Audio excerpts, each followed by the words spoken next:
Hello, welcome to this session on London's Calling. I'm going to be talking about building a data retention system, and we're going to be using Salesforce Flow to do that. My name is Nathaniel Sombu.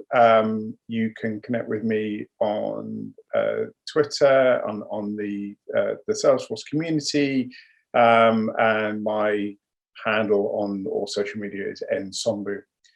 So just a little bit about me. I am a Lightning Platform champion, I'm a Salesforce Ranger. I've been building and looking after Salesforce systems since 2009. And in that time, I've been a speaker at lots of different events, and I've done quite a few talks, including actually a talk about data retention that I did a few years ago now, which was before Flow was available. So this is a updated version of that talk, if you like, where I talk about the new ways of doing it, the new technologies which are available to us. So what are we going to cover today? The first thing we'll look at is why a Salesforce admin should care about data retention rules. And then straight away, that's some jargon. So we'll do some jargon busting as we go along. Not so much on the Salesforce side, but on the kind of the GDPR and data retention, all that jazz kind of side. We'll kind of explain what those things are. And finally, we will go through all the steps you need to build a data retention system. And that will be most of the session, about half an hour, going through flows and other things that you'll need to build that system into Salesforce. Let's ask that first question. So if we go to our panel of judges, they will tell us that GDPR and data retention is a great idea. It's part of your data hygiene. Essentially what you're doing is you're getting rid of data that you're no longer using, isn't useful to you anymore, and that builds trust and confidence in a system. Or having data that's useless kind of degrades trust in a system. But it's not just a good idea. It is also something that you have to do. And it's the law, and specifically, it is part of GDPR. It is Principle E of GDPR. And I'm not going to go into Data Protection Act or GDPR in any great detail. What I will tell you is that if you hold information that is about an individual, can identify an individual, that all falls under both the Data Protection Act and GDPR. And for the purposes of today's talk, there are two things that we need to think about. And the first is that you can only hold data about someone for a lawful purpose, which is that you have told them that you're going to hold their data for a reason, and for as long as you have that reason, you can hold their data. As soon as you no longer have that purpose, you can't have that data anymore, and it has to go. And reporting doesn't count. Yeah, the reporting doesn't count as a reason to hold someone's data.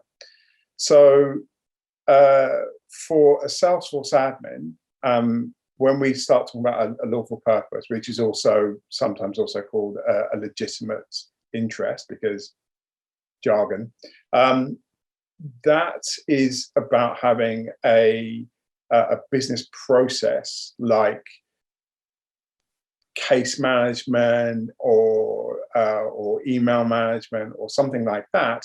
When you have that purpose, you can hold that data as soon as you don't have that purpose anymore, you can't have that data. Now I've pulled out some things from this website. So if you want to look at some more information about and more guidance about what you can and can't do, then I suggest you go to the website. But I've pulled out just a few bullet points here. So you should have in your company a policy that sets your retention periods. A retention period is how long you can retain data. The second thing is that you should review the data you hold and erase it or anonymize it. And if you read the legislation, it sort of sounds like there's a lot of manual work you need to do. But we're better than that, right? It's in Salesforce admins, we can automate this, and that's what we're going to be looking at today. And the third thing is that you can have a legal challenge. People can say, why have you got this data? And you need to consider what will happen if someone challenges you about the data that you hold. So that's sort of why you need to do data retention. And now what we'll do is the best way to answer the question about what a retention schedule is to do a case study. So we kind of talked a little bit, right? It's about saying, I've got a purpose for my data, and then that purpose finishes and I can get rid of it. But let's look at an example of that. So we're going to imagine that we work for a company called Bob's Biscuits. And they are a manufacturer of baked goods, and they've been selling to cafes, to stores, to restaurants, and so on for many years. But now those places are closed, right? It's 2021, and they're not open. So Bob's Biscuits have decided they will start selling crates of cookies directly to consumers on their website. And we've been brought in because the CEO, Robert Cookie Dough, realizes that means that they will have to implement GDPR, and has asked us to add data protection into Salesforce. And what he does is he gives us this lovely diagram of what he imagines data retention should look like. Yeah, we have shiny new data that arrives today, and then it gets older, degrades over time, and then you throw it in the bin. And actually, Bob is making a couple of mistakes here, right? One of those, and they're really common, yeah? So any data you hold about an individual, whether they're consumers or people that work for suppliers, or people that work for your customers, they're all covered under GDPR. If you can identify a person, it's covered under GDPR. And the second thing is that it's not about how long you hold the data, it's whether you still have a purpose for it today. So actually, that's what we're going to look at. We're going to look at the business processes that we have in Salesforce that rely on personal data, and then build our schedule from there. And if your company has this view of data retention, then, as I said, this is your opportunity to influence the policies at your organization. So what we're going to do now is we're going to talk to the sales director, which happens to be Bob's son, Chip. And he tells us that if you don't convert a lead within 6 months, you're not going to. So he wants all unconverted leads to be removed after 6 months, right? So that's a nice, simple rule. And if we document it in a retention schedule, that will look like that. And actually, there's 2 rules. Yeah, there's we're going to retain it for 6 months, and you're going to delete it after 6 months, right? Unless it's been converted. And we kind of start with our documentation, and then which is a simple table like this, and then we put that into Salesforce. So now that we have this all documented, we can go ahead and build our flow. So here it is. Yeah, it's nice and simple, and this is a scheduled flow. We run it every morning before the sales team gets into work. Yeah. And first, we get our leads. And we don't want every lead. Yeah, we don't want every lead to be in this flow. So we create a simple checkbox formula field on the lead object. And this is what we're going to use to filter on. Yeah. And the next thing we do is we just take those leads that we got in our get leads earlier and we delete them, right? That's it. This is really, really simple. And we can show the team this flow and talk them through it, and then hopefully move on. So let's do that now. So when we do, Chip is happy, but when we speak to Mary Land, who's the director of marketing, she's not happy. She says to us, what about reporting? You know, if you do this, you're going to lose your conversion metrics, you lose your lead source information, and they need reporting going back 3 years. Or in other words, they want to have their cookie and they want to eat it as well. So as I said, reporting doesn't count as a reason to keep the data. We've already said that we are not processing that information after 6 months unless it's been converted. So we have to remove it, but we also need to keep it. So how do we do that? So what we're going to do is we're going to have a different version of the flow. And in this version of the flow, we're still using a field on the lead to filter on, but instead of a checkbox, we have 3 statuses. We have retain, delete, and end of retention period. And here's an example of how you can do that with a couple of if statements that I'll put together. So if we dive into this, yeah, you can see that we start the same. Yeah, we start the same. The flow starts in the morning before the sales team get into work. We get our leads, and we get our leads, and we're just saying that anything that's not going to be retained.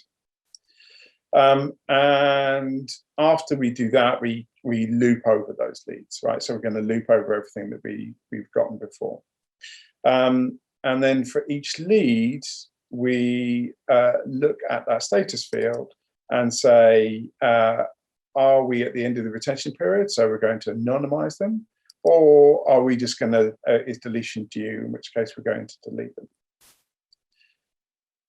So here, if deletion is due, I'm just assigning, I'm using an assignment variable to assign to a list called the lead delete list. Yeah, and here I've got the list, and I'm adding the current item from the loop.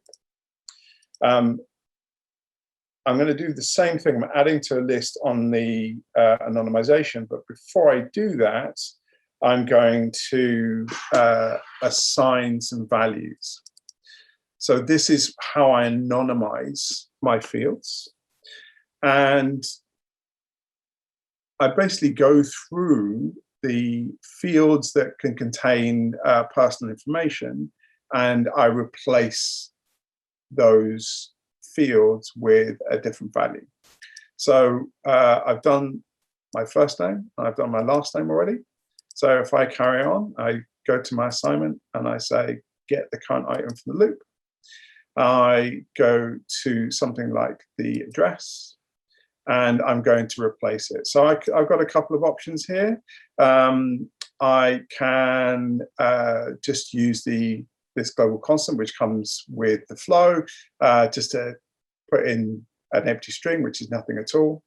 I can type some stuff in here. But what I like to do is have a formula which is just a non-text, which I built earlier, just to carry on reusing it. And that's easier if I go to the next assignment and say, okay, I want to find now the phone number, and I just use the same formula, and so on and so on. And I go through everything that I need to replace, and then when I'm done, that adds to a list, and I am now ready to either replace all those values for the things which are to be anonymized, or to delete the ones which are over 3 years old and need to be deleted.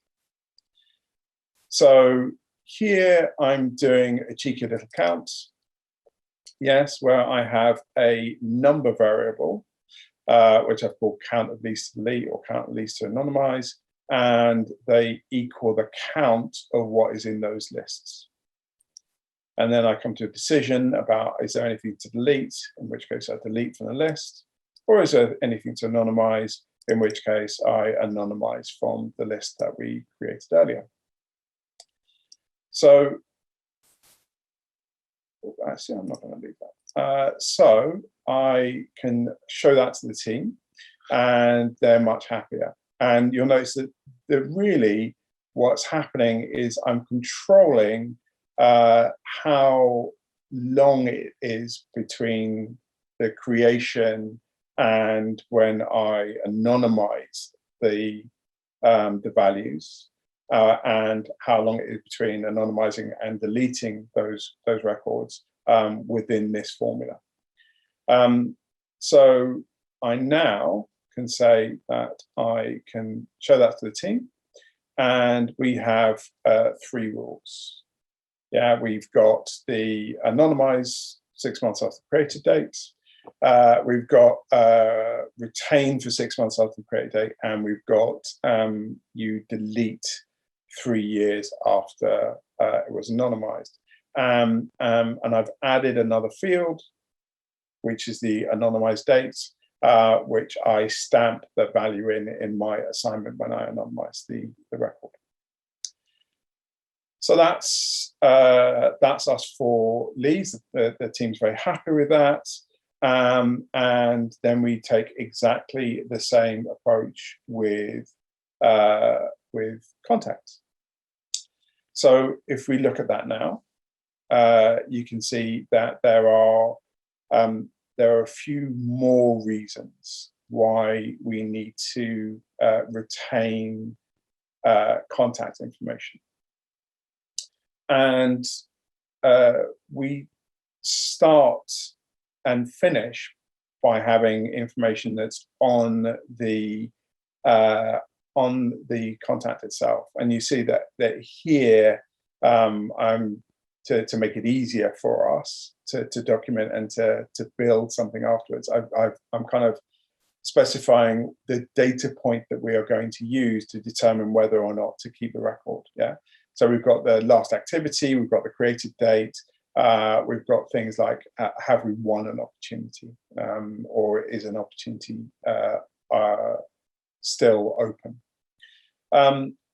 So this is my schedule, and there's information that's not on the contacts. So with a lead, it was nice and easy. I only need to look at the lead. Here, we need to look at stuff that's not on the contact elsewhere. So, you know, how do we do this?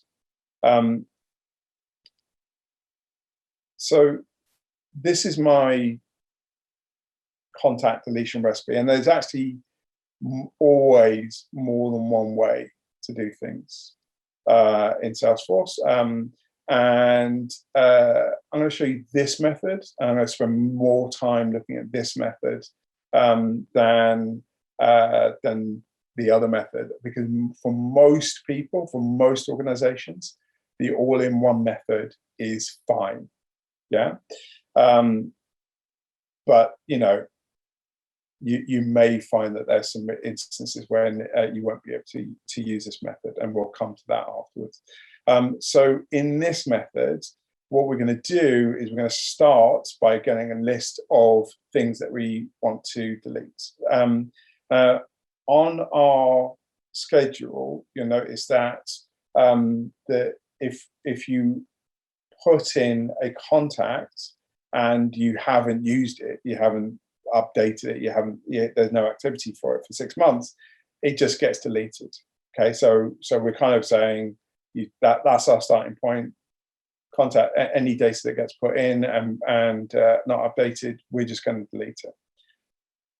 Then what we're going to go through is all of the reasons to keep contacts that are attached to that child information, right? So the cases, the opportunities, and anything else. And then if there's a reason to keep those records, we take it off the list to delete. Okay. Now this is a fairly long flow, and I've only got a couple of things. I've only got cases and opportunities. It can get a bit messy, but if you find yourself getting into a bit of a mess with these things, you may be better off using method number 2, which I'm going to show you in a little bit. So let's dive into this. Okay. So the first thing we're going to do here is we get our contacts. Okay. And I'm using a formula which just gives me today's date minus the number that I've added, right? So this is 6 months, which is 183 roughly 6 months ago. And I've added 6 months ago as a formula into my flow, and then that's what I'm going to use. And then all of my other dates, 2 years ago, 3 years ago, whatever, will be formulas like this. And I put that in, and this is how I'm filtering my records. So as I said, the easiest way to think of this is that we're getting a list of leads that we could potentially delete, and then everything else from this point on is about seeing whether there are reasons to keep it. So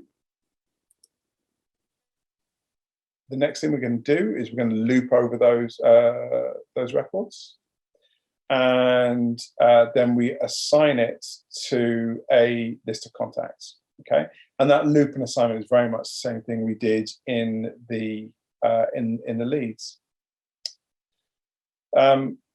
Then I do a cheeky count of how many contacts are in my list. And then we start looking at the reasons to keep the record. So we said that we wanted to keep contacts that had open cases or a case that's being closed in the last 2 years. So that's my cheeky count. And this is my looking at the cases that I want to keep. Okay, so that gets me a list of all of those cases. I'm going to loop over those cases, and then I go and get a new list. Yeah, I'm creating a new list called sorry about that. I've got my existing list called which is my contact list, and I've got a record variable called contact single, and that is a variable that only takes one record. So my contact list is a record variable of the type contact, which contains multiple records, and my contact single contains one record. And the reason I do that is that allows me then to use the ID of my contact that I grabbed from the case, and I'm going to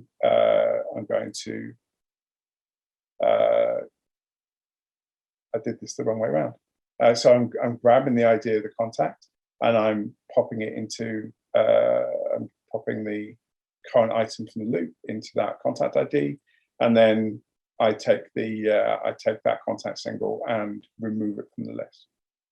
And that's sort of how you do all of it, right? You find your reason from your child objects. You loop through it. You grab the contact ID. You add it to the contact single, which can only contain one, and then you remove that contact single from the list. Okay, so then we do another cheeky count, and we do exactly the same thing with all the rest of our child objects. But when it comes to opportunities, we don't have that direct relationship. It's actually a junction object, yeah. And this is where we need to say, okay, because I'm saying that my rule is about opportunities, but my relationship to the contact is by the opportunity contact role. What I'm going to do is I'm going to get all of the opportunity contact roles, yeah, and then loop through them. And in my get records, I can't filter. I can't use that filter from the opportunity. Now, I've got two options. I could have just put some fields on the opportunity contact role, or I'm going to show you this other method, which is to grab all of the opportunity contact roles and then filter by making a decision. So this is that decision. It's a little bit complicated because I've got quite a few different rules, but here I'm kind of going, is it open? If it's closed and lost, was that a year ago? If it's closed and won, was that within the last 3 years? And then other than that, the assignment and the removal is exactly the same. So this is all going swimmingly, and then I could delete now. Yeah, once I've gone through, I could delete these, but when I try, I will get an error like this. Yeah, and it's telling me scary things like, my deletion has failed, because it's associated with cases. So what's going on? Why can't I delete these contacts? Well, let's not forget, right? When you delete a contact, if it's in a master detail relationship, all those detail records will be deleted alongside it. But a case has a lookup relationship with a contact. Okay, and if you're doing a custom lookup, you've got some options, but this is a standard lookup. And here it won't let you delete a contact if it's associated with a case.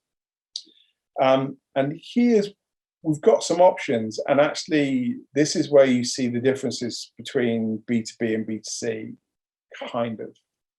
Okay, so Bob's Biscuits is a B2B organization, but they are they're an organization that sells fairly low value, fairly high volumes, right? So their organizations, the people that they sell to, will order daily, even weekly, right? So the decision here is that actually we're just going to delete cases which are over 2 years old, right? We're not going to bother to keep them. If you are in an organization that says, actually, we want that history. So the people might not work for that organization anymore. They may have moved on, but we want to keep that account's case history. That's where you would do this differently. You would anonymize in the same way that we did the leads, and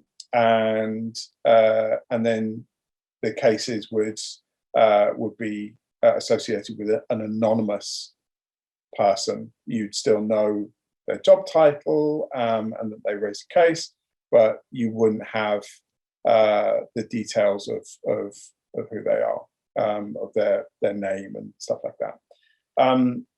You then also have the job of anonymizing the cases, but you would use the same method we're using here.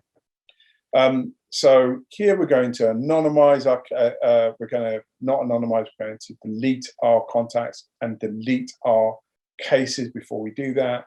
And then we are good to go.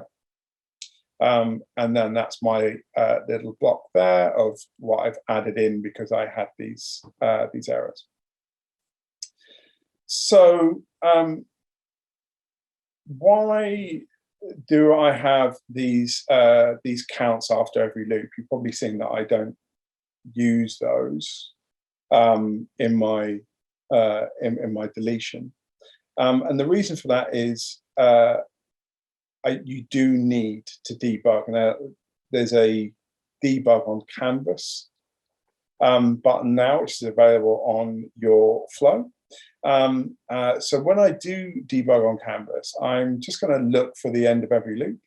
And here at the end of my first loop in my test data, I can see that I have 20 contacts.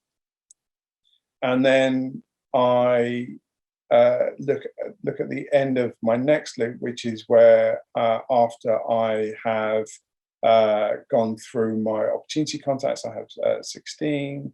When I look through my case, sorry, it's the other way around. When I look through my cases, I have 17. When I look through my opportunity contacts, I have 16. So it's removing, it's removed a bunch of records because I have found cases and opportunities that are live or within the retention period. And right at the end, it will tell me how many records it's executed on, or it would have if this was live. I've also turned on the option to look at the governance limits. So I'm well within my limits here, right? So there's 10,000 records, and I'm only deleting 16. You know, I'm fine, right? And for most people, they'd be fine with this method.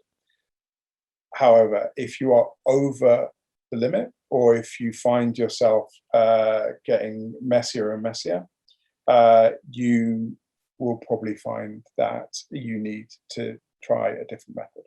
But I would really recommend adding those counts in just to make it easier to debug once this has gone live, and test everything before they go live. Okay. So if you do find yourself in the situation where this method doesn't work for you, we have another way of doing it. So we tried the all-in-one method. This is the layered method. So with the layered method, we do three things. The first thing we do is we surface our data points. The next thing we do is we create a retention period formula. And then finally, we delete by default, okay? Which means that like we have with our contacts, we say that every contact gets deleted unless there's a reason to keep it. So the good news here is that we've already mastered step 3, which is have a formula, have a flow that deletes or anonymizes. Either's fine. We've already mastered having a formula, right? That's what we did twice now with our leads. Is we had a formula that says, does this need to be anonymized or deleted or retained? And our formula might be a bit longer, but the principles are the same. So now if we have a look back at our schedule, this time I've highlighted the data that is not already on the contact. And this is the data that we need to surface onto our contact now. So last activity and created data are already on the contact. These other ones that are highlighted in yellow, those are the ones that I need to bring onto the contact object in order to have a formula field that we can use as the basis of our flow. So here are some fields that I made earlier. Yeah, they're just date and number fields. Yeah, and those correlate to the data points that we pulled out from our retention schedule. So all we need to do now is populate them. Here's my population of the contact case. And this flow will run whenever a case is created or updated. Has a contact attached. Yeah. First, what we're going to do is we're going to get all of the cases in ascending date order for the contact. Yeah. And then what we're going to do is we're going to loop through all those cases, and if the case is open, we assign it to a record list, and if the case is closed, we update a variable called closed date. Okay, and then at the end we do this update.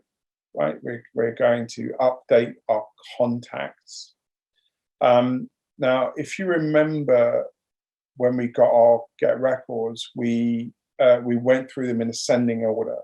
So each time we loop through the cases, we replace the close date variable with a higher close date. So the last date added from the loop will be the latest one.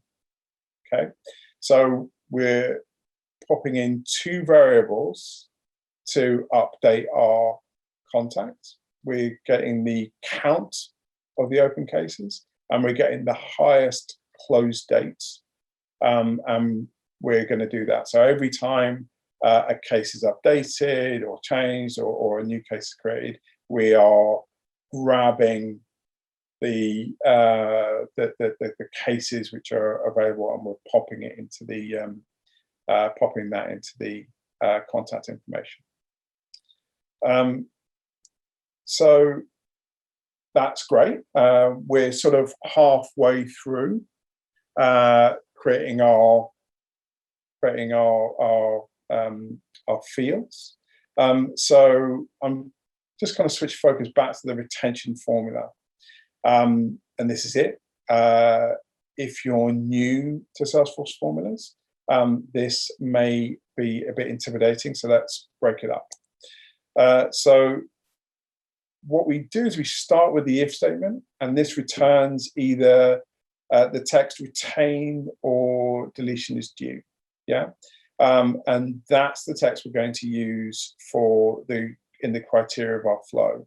So it will say retain if any of the stuff in black is true. Otherwise, by default, it will say deletion is due. So before, when I had just two things, I had two if statements kind of embedded in with each other. Here, I've got quite a lot going on, so I've got an or statement, and that basically means that any of those statements which are separated by commas, if they're true, then it will say it's true. And now I can say that if any of these things are the case, then we're fine. We're going to retain it. If none of them are true, then deletion will be due. So then we come to the meat of the formula. And this is where we add in all of the reasons to retain the contact. And we start by looking at how recent our activities have been. And here again, I'm adding a number of days to those date fields. So yeah, the created date, the last activity date, whatever the dates are that we're going to be looking at. And those days correspond to the time we specified in our retention schedule. Then we see if there are any open activities. And again, you know, we're popping those in as counts. So if they are greater than or equal to 0, then we are keeping that contact. And you may also notice that I've got some text between slashes and asterisks. And this is how you add a comment to a formula. And if you don't do that, I really recommend that you do. These formulas can get quite long. And it's just a way, well, for me anyway, of keeping straight where I am in this formula and kind of seeing what each part is doing. So this is great. We've got our contacts information. We've got our case information added to the contact. And now we just need our opportunity information, and then we're ready to get our flow going.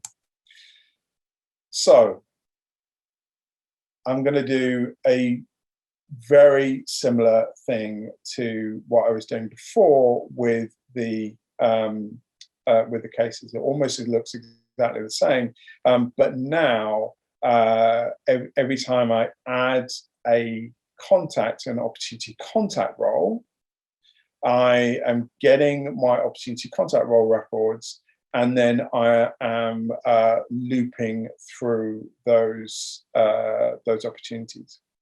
And here I'm making a decision about the status of that opportunity, and deciding whether to add it to a list of open opportunities, or whether to update the date that I last won or lost an opportunity. And again, we are kind of, you know, getting the opportunity contact roles for that contact. So so I'm going to get the last date for that contact. Do the assignment, update the records, and we are done. So this is great for opportunity contact roles, but and this again is my update of my records. Yeah, I'm just using the record ID, and I can use a formula that looks like this instead, which grabs the opportunity close dates and says, is this greater than or less than what is already on the contact? And we'll come to why I might use something like this in my next slide. So this is sort of optional, because you can just say that the one that you're adding in is the last one. Here in this version, I have to do something slightly different. So in my previous version, I said that I'm adding something to the opportunity contact role, and here I'm having to grab the record ID from the opportunity, but I now don't have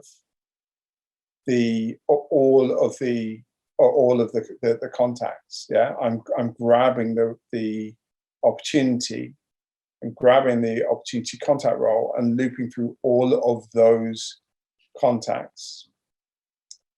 And this is where I really, really do need to use this this formula, because I've only just got the opportunity that I've got here. So I'm looping through the opportunity contacts. I'm deciding, are they won or lost, and then assigning them to a value of, like, is it open, is it won, is it lost, and then assigning it to a contact list. So we're grabbing the opportunity records, we're getting the opportunity contact IDs, and then for each of those contacts, we are assigning it to a single value in exactly the same way that we did before. And then I update the record at the end. Yeah. Now, as we said, this is when the opportunity is changed, and this is why we kind of need two flows, because it's a junction object. The first flow was the opportunity contact role has been added. The second flow is we've got an existing opportunity contact role, but the opportunity has changed. Here we're going to call that this flow when an opportunity has changed. Yeah, and we can do that by through a process builder, and we're taking that flow variable record ID and popping in the opportunity ID through that record. So now we are ready. We've updated all the fields, and we have a contact deletion flow that we can run through, and it's really easy, right? This is a simple version. All of the complexity is on the formula, yeah, and bringing that data into the onto the contact object. We didn't have a requirement to anonymize, so we're going to use a simple version of our flow, which just is you run the record, you run the flow on the schedule, you get our contacts, and then you delete the contacts. So there are some things to bear in mind when you're deleting contacts. Okay, so as we said, we have when you delete, it cascade deletes. Yeah, so any of those master detail relationships will go as well. You need to delete or delete lookup records before this flow runs, or you can dereference. You can go through all those cases and say, you know, if it's over 2 years old, we'll associate it with the account, but not with the contact anymore. You know, if you want to keep child records for reporting, you need to anonymize the contact. And you also need to anonymize the child fields. In this version, you would change the schedule. So if it's 1.5 years instead of 2 years or whatever it is, you update that by changing the formula or adding extra rules into the formula. And I've kind of concentrated on contacts and leads, but actually cases also contain personal data, and then maybe other things that contain personal data, like email addresses and stuff like that. So you apply the same principles to any object that contains personal identifying information. So for a case flow, you might use exactly the same thing, but just get cases instead, right? Now, just for fun, we kind of said that that you need to surface the information onto the contact, right? With those child records, if you've got that information on the contact, that child record can just get that information directly from the contact using a formula field. And here's an example of a formula field here.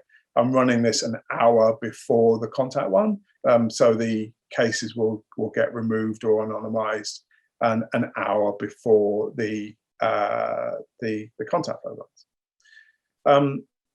So this is nice and easy. Obviously, if we did need to anonymize this, I would use the version of Flow like we did with leads. But you know, we're for Bob's Biscuits, this is fine. So just a few things to bear in mind now. Now that we've kind of gone through this. So the first thing to bear in mind is that, you know, this isn't optional. You know, you need to do this. You need to have data retention. But it's something that is actually a really good idea. It's quite handy. What you're doing, what data retention is removing data that you're not using. Yeah. And we kind of touched on you know, you have a case and we're keeping it for 2 years. And this is really like, how long do you expect people to be able to come back to you after you've closed their case or sold their product? If people can come back to you for 2 years and say, about that thing, you keep the record. If you say, yeah, people aren't going to come back to us after two years or 10 years, whatever it is, then there's no reason to have it, and you're not using it anyway. So just remove it. You should start by identifying the rules. Don't just jump in. Identify your rules, document them in a simple table, and sort of this is the sort of thing I use. So where you say what it is, the action that you're taking, are you anonymizing, retaining, or deleting? What data points you're using, and are there exceptions? I recommend that everyone kind of starts by thinking about, does the all-in-one method work? But if your data is massive or you have too many rules, you probably need to use the layered method, which is a 3-step process where you surface your data points, you have a retention formula, and you delete everything by default, right? Anything that you don't have a reason to retain just gets deleted. So there's a few resources. If you're new to Flow, this may look a little intimidating, all the stuff I went through today. So Automation Champion is a really good way of learning Flow. There's also, of course, Trailhead.